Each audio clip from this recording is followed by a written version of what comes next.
Muito boa tarde, hoje é terça-feira, dia 7 de fevereiro, aniversário de Sobral, nosso cinegrafista que acompanha a gente todos os dias nessa missão de levar para vocês as informações aqui da Câmara e também da nossa cidade. E vamos de notícias? Bom, a execução do Orçamento da Saúde para o último quadrimestre de 2022 foi tema de uma audiência pública realizada na Câmara. No encontro, um representante da pasta apresentou os gastos e investimentos previstos no período e quais foram as prioridades da Prefeitura na gestão da saúde da cidade. A realização da audiência é uma exigência legal e serve de base para que a população saiba se o município cumpriu com as metas previstas. Em uma audiência pública, o Fundo Municipal de Saúde prestou contas sobre os gastos e investimentos destinados à área durante o terceiro quadrimestre de 2022. Os dados foram apresentados por um representante da pasta e revelaram como o município colocou em prática a verba orçamentária fixada para o setor da saúde.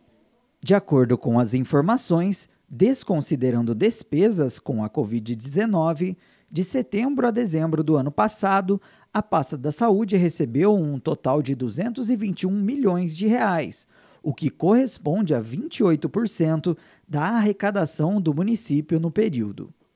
13% a mais que o valor mínimo constitucional exigido, que é de 15%. Já os recursos despendidos com a Covid-19 em 2022 somaram R$ 50,3 milhões, dos quais 47,2 milhões foram provenientes de recursos próprios. O valor restante foi repassado por verbas do governo estadual e federal. A divulgação do balancete da saúde por meio das audiências cumpre o que determina a Lei de Responsabilidade Fiscal e os dados são apresentados a cada quadrimestre. E ainda no tema da saúde, um projeto aprovado de autoria do vereador Doutor José Cláudio prevê criar em São José a campanha Outubro RET, pautada na conscientização sobre a síndrome de Rett. A doença, é considerada rara, atinge a coordenação motora e a fala. Isso impacta em várias questões do dia a dia. E segundo o projeto, a campanha vem justamente trazer mais conhecimento e informação sobre o transtorno, maneira de garantir mais políticas públicas e a inclusão dos portadores.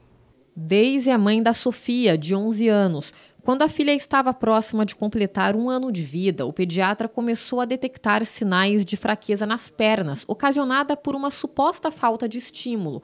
Foi um longo período de investigação e exames até o diagnóstico final. A Sofia sofre com a síndrome de Rett.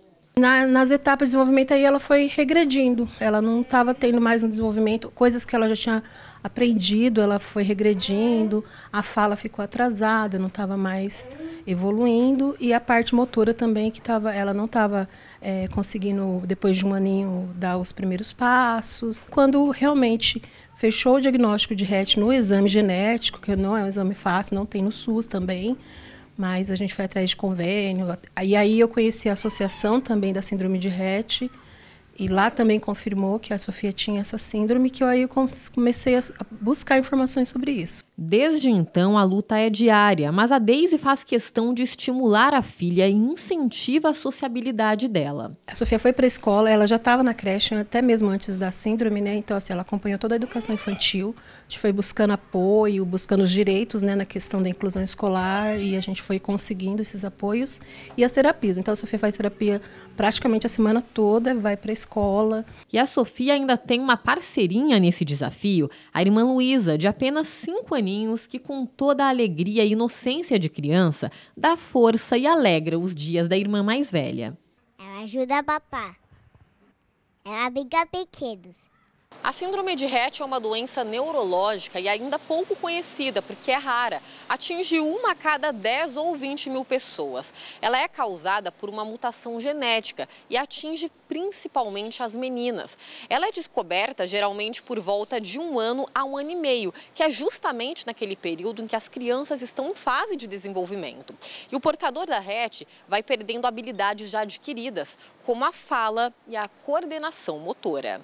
São crianças, né, meninas, geralmente, que vinham se desenvolvendo normalmente, até por volta de 1 ano, 1 ano e meio, quando então começa a perceber a perda de habilidades que ela já tinha adquirido, né? Então, é uma criança que para de falar, perde o contato visual, evolui para um quadro de autismo grave, com deficiência intelectual. Ela perde a capacidade de usar as mãos e ela começa a apresentar um comportamento que é muito característico da doença, que é um comportamento repetitivo, né, uma estereotipia, que é como se ela estivesse lavando as mãos. Ela fica esfregando as mãos, né, sem função. Essa neuropediatra ainda afirma que o paciente com RET precisa de um tratamento multidisciplinar para a vida toda e complementa que, em muitos casos, falta infraestrutura e apoio médico na rede de saúde para garantir esses cuidados. Atualmente, no Brasil, existe pouco investimento na área da saúde e, com isso, as pessoas deixam de receber um tratamento melhor, né, um tratamento adequado. Embora seja rara, né, uma doença rara que não tenha cura, existe, como eu falei, esse tratamento de suporte, né? Então precisa de uma equipe, né? Se essa criança não tiver um fisioterapeuta, um fonoaudiólogo, a qualidade de vida dela vai ser pior. E para que haja mais consciência da população e maior assistência dos órgãos de saúde, o vereador Dr. José Cláudio apresentou um projeto de lei aprovado na Câmara que institui a campanha Outubro RET em São José dos Campos. A ideia é que durante todo o mês sejam realizadas ações educativas e atividades voltadas para acolher pacientes e familiares. É uma lei que ela cria um programa na cidade para um melhor atendimento, para um acesso mais rápido ao atendimento, um acesso diferenciado em shoppings, em lojas e a disponibilização de um diagnóstico mais rápido para um tratamento rápido e adequado para os pais dessa síndrome, que, volto a dizer, é uma síndrome rara, mas é um autismo piorado, com sequelas musculares e danos físicos à criança. Ainda segundo o vereador, é preciso que o poder público atue pela causa e também crie mecanismos para promover o tratamento digno e a inclusão dos portadores da síndrome. Com toda a estrutura da Secretaria de Saúde, eu acredito que a síndrome RET vai ser melhor diagnosticada, melhor tratada e com resultado. O autismo sendo tratado de forma precoce, a criança, o jovem tem um desenvolvimento muito bom. E o RET é a mesma coisa. Então, nós precisamos fazer o diagnóstico e incentivar o tratamento. E quem sabe quais são os limites da doença entende o quão importante é o cuidado, o carinho, a atenção e principalmente a visibilidade. A Deise, mãe da Sofia, tem feito a parte dela e até montou um perfil nas redes sociais para a filha. É uma forma de guardar os momentos felizes e lutar por mais acesso e também tratamento digno para todos os portadores da síndrome de RET. Mesmo diante das dificuldades da síndrome, que são várias e algumas muito difíceis, a gente tem que, em algum momento, sair desse momento de luto e viver, né, com cada dia, um dia de cada vez. E também se apropriar, né, dessas questões de divulgação. É a partir da gente mesmo que acho que o movimento vai crescendo e políticas públicas vão sendo melhor definidas, construídas. Então, esse é o nosso caminho. E agora é aquela hora do boletim que a gente fala de emprego, hora boa, né? Então vamos ver quais são as vagas abertas aqui na cidade. Isso a gente acompanha na nossa agenda de serviços. O PAT, Posto de Atendimento ao Trabalhador de São José dos Campos, tem oportunidade de emprego para assistente administrativo, assistente comercial, auxiliar administrativo, auxiliar de logística, barista, carpinteiro, caseiro, chefe de cozinha, corretor de imóveis, cozinheira do serviço doméstico, cozinheiro, departamento pessoal para RH, fiscal de preços, instalador de som e acessórios de veículos, mecânico automotivo, operador de caixa, operador de telemarketing, pedreiro, repositor, operador de loja, vendedor e vendedor de serviços. Ainda há vagas para pessoa com deficiência no cargo de operador de telemarketing. Para se candidatar é fácil, é só comparecer ao PAT, levando RG, CPF, carteira de trabalho e o cartão cidadão. O PAT fica na Praça Afonso Pena, número 175, no centro. E a volta às aulas aqui em São José dos Campos vai ter novidades, viu? Uma coletiva de imprensa realizada pela Prefeitura anunciou uma série de medidas que vão trazer ainda mais aprendizado na rotina dos estudantes da rede pública.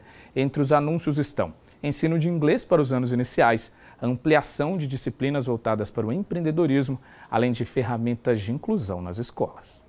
O clima é de festa na volta às aulas em São José. O evento de abertura oficial do ano letivo da rede municipal teve direito à banda conduzida pelo maestro Herbert Bassi e interpretação em Libras durante todo o evento. E a prefeitura começou o ano com muitas novidades para a garotada da rede municipal.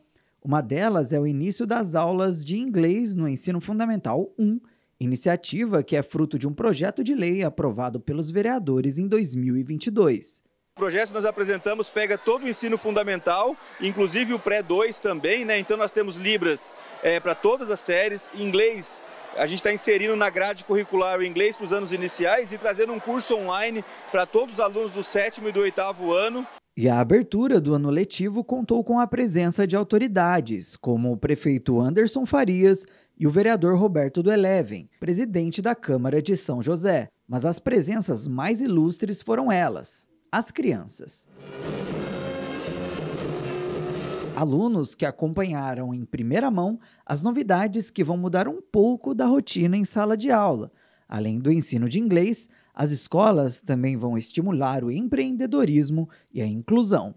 Mais de 25 mil alunos dos anos iniciais do ensino fundamental terão aulas de inglês nesse ano. 38 mil alunos terão acesso à educação empreendedora e 46 mil terão acesso às atividades de Libras. Tudo isso para preparar melhor os pequenos para o futuro? Ou melhor, preparar o futuro da nossa cidade. Essa sementinha que nós estamos plantando agora nas escolas, que a gente vai colher isso no futuro, que é formando bons cidadãos. 2023 é o ano que nós temos o maior orçamento aplicado na educação. Por lei, já é 25% do orçamento na educação e 15% de investimento na saúde. Em São José, a gente investe no mínimo 28% na saúde e 25% na educação. Mas em valores, né, a educação tem um valor maior, que é de 1,1 bilhões de investimento este ano. Para o vereador Roberto do Eleven, presidente da Câmara Municipal, os novos programas educacionais contribuem e muito para o desenvolvimento da cidade. A igualdade social, hoje vai ter inglês na escola, vamos ensinar Libra e com isso um jeito mais novo de ensinar matemática. Isso é muito bom para São José dos Campos, para as crianças. Então fico sim muito contente por esse novo investimento da prefeitura. Quero agradecer aqui o prefeito Anderson por ter esse carinho especial com as crianças de São José dos Campos. E a volta às aulas também acende um alerta sobre a saúde e segurança das crianças e adolescentes. E nesse sentido, o Conselho Tutelar tem revelado dados preocupantes. Num balanço de ocorrências atendidas pelo Conselho no ano passado, houve um aumento nas notificações de violência doméstica contra crianças e jovens, em especial a violência psicológica. E é isso que a gente te mostra na reportagem. Foram mais de 10.300 ocorrências. Esse é o resultado do balanço de atendimentos do Conselho Tutelar de São José dos Campos em 2022. Os números expõem uma triste realidade. Ainda são comuns casos de abandono, maus tratos e outras situações de vulnerabilidade com crianças. E no ano passado, um dado chamou atenção: o aumento nas notificações de violência psicológica. A violência ela tem diversas faces, né? Maus tratos, negligência também é uma forma de violência, assim como a violência sexual, violência física e violência psicológica.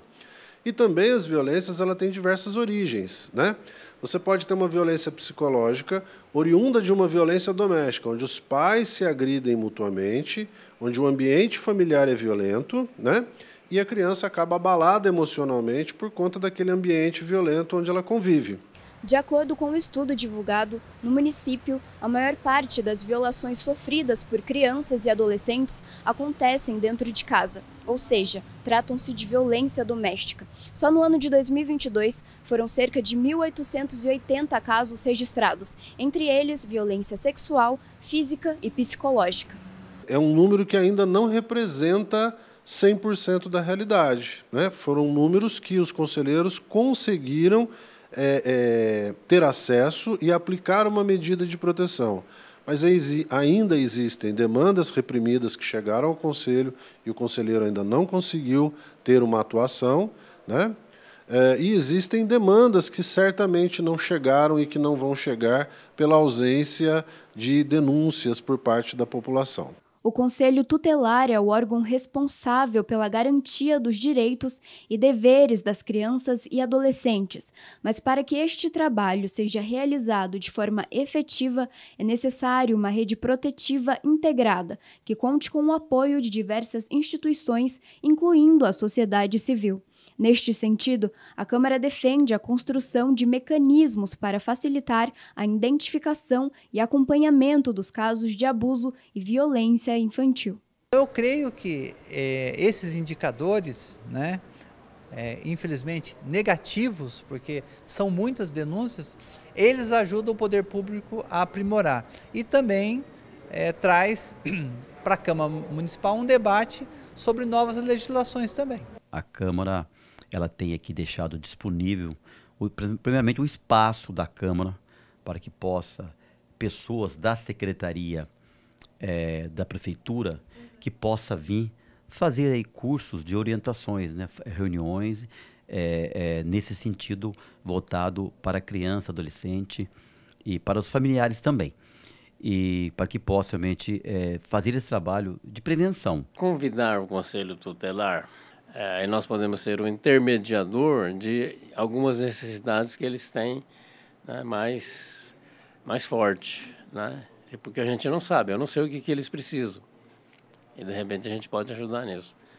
Os vereadores também ressaltam a necessidade da elaboração de políticas públicas que, além de protegerem, criem oportunidades de ressocialização dos jovens, a partir da educação, cultura e outras ações sociais.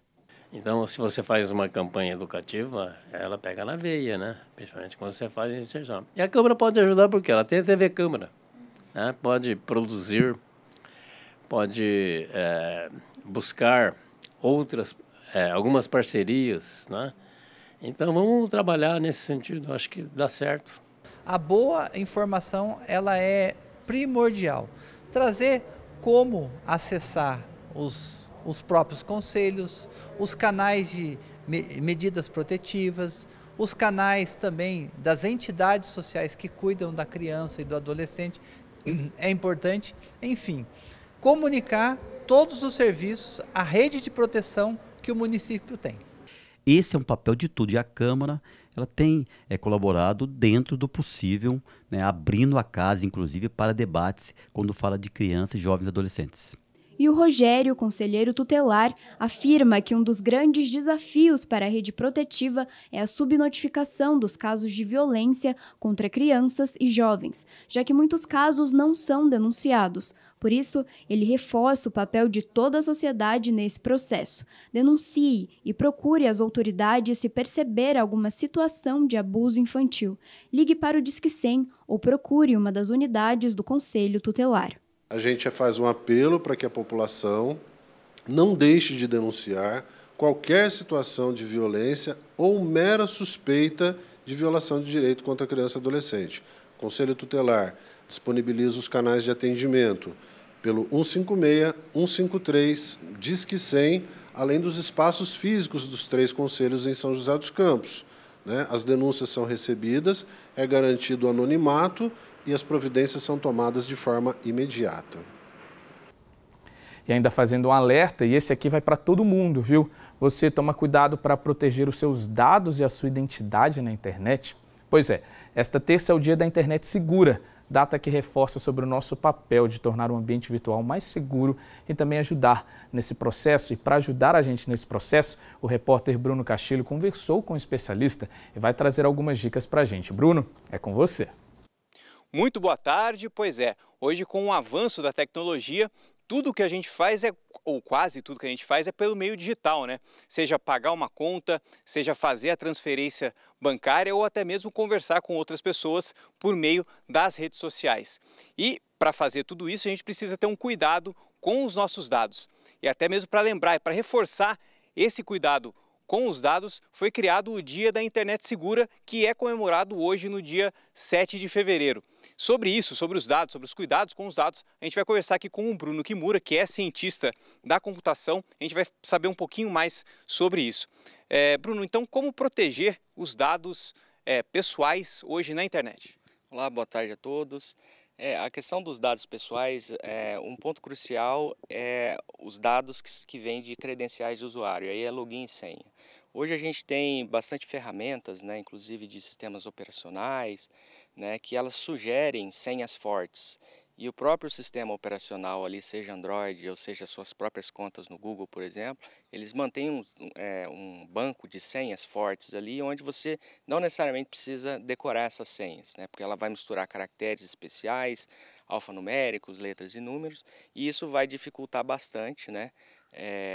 O dicionário de senhas que eventualmente um atacante, né, um criminoso ali que quer fazer acesso às suas contas pessoais, né, ela vai tentar senhas que muitas vezes ela vai sugerir essas senhas baseado nos seus posts em redes sociais. Então, essas senhas geradas de forma automática, né, com essas ferramentas de geração de senhas fortes, ela é uma boa estratégia aí no primeiro momento para a proteção desses dados pessoais, né, que no caso seriam login e senha, né, dados de credenciais. E quanto à exposição nas redes sociais também, né? Qual o cuidado que a gente tem que ter colocando foto, até marcando onde a gente está, enfim, isso também deve ser visto com cuidado. Com certeza. Aqui eu já entro no mérito de um ataque bastante recente que aconteceu durante a pandemia, né? O principal ataque foi o ataque de sequestro de dados, que é popularmente conhecido como ataque de ransomware. Então, nesses ataques, né, o criminoso ali, ele aplica técnicas de engenharia social. O que se trata isso? Né? É basicamente vasculhar o perfil público de um determinado usuário no sentido de ganhar conhecimento sobre esse usuário. Então, qual é o conhecimento que pode ser ganho ali? Né? Os locais onde esse usuário frequenta, datas importantes para ele, seja nascimento ou casamento, bens, né? Então, isso tudo fornece a esse criminoso, né, informações onde ele pode criar esse dicionário de senha que eu mencionei anteriormente, né, ou eventualmente esse criminoso ele pode disparar mensagens, né, muito especializadas em relação àquele perfil, certo? Então, o usuário criminoso ele vai disparar uma mensagem, né, com base no que ele aprendeu sobre você, e aí você desavisado, né, falar, olha, isso realmente se trata sobre mim porque faz total sentido. E aí você pode, por exemplo, clicar num link ali que te leva a uma página falsa e nessa página você fornecer as credenciais para esse usuário. Então, eu acho que é importante manter a privacidade, né, ter a noção de que tudo que ele está colocando ali, seja bom ou ruim, aquilo pode ser utilizado, né, contra ele, né, aí nesse caso, não expor informações pessoais. Tá. E hoje a gente tem uma ferramenta nova no WhatsApp, que é a comunidade, né, que é uma coisa que já que o Telegram está fazendo, que são como se fossem os grupos, mas expandidos com mais de 5.000 pessoas, enfim. E isso acaba também, muitos especialistas dizem que pode disseminar fake news, facilitar a divulgação de fake news, né? Qual o cuidado também que as pessoas podem ter ou devem ter com a disseminação de fake news? Não, é importante, num primeiro momento, o usuário saber que aquele conteúdo que está sendo disseminado ali, né, ele identificar que aquilo é ofensivo, identificar que aquele conteúdo é inapropriado, identificar que aquele conteúdo é falso. Uma vez que ele está ciente disso, né, aí ele tem a opção de não repropagar essa informação, ou se na opção de repropagar essa informação, está ciente também das consequências jurídicas que ele pode ter a partir desse comportamento, desse auxílio que ele está dando no recompartilhamento dessa informação, né? Então é importante destacar hoje que o recompartilhamento dessa informação, seja boa ou ruim, é um simples like que você dá numa rede social, né? É um retweet que você faz, né? Aquilo fica visível, né, para a sua rede social. E aí nesses grupos, né, que atingem milhares de pessoas, né, então o escopo, né, o dano aí nesse caso de propagar uma informação falsa, ofensiva ou inapropriada, ela é muito maior, né? Legal. Obrigado, Bruno. Então, fica as informações, né, para a gente usar a internet de uma maneira segura, né, e não ter problemas com vazamento de dados ou até mesmo com disseminação de fake news. Voltamos ao estúdio. Muito obrigado, Bruno, pelas informações. E como será que vai ficar o tempo na tarde de hoje e também amanhã, hein? Isso a gente confere na nossa previsão. A tarde desta terça-feira continua com sol entre nuvens, mas pode chover a qualquer momento. A máxima é de 28 graus, com mínima de 19. Amanhã, quarta-feira, o dia também será de sol, mas com chances de pancadas de chuva. A máxima será de 28, com mínima de 18. E é isso, a gente fica por aqui com o boletim de hoje. Eu agradeço pela companhia. Tenham todos uma ótima tarde. Daqui a pouco tem o Hora do Esporte com Vieira Júnior e Bruno Castilho. E um pouco mais tarde, às 4 horas, a transmissão ao vivo da sessão. A gente volta a se encontrar amanhã.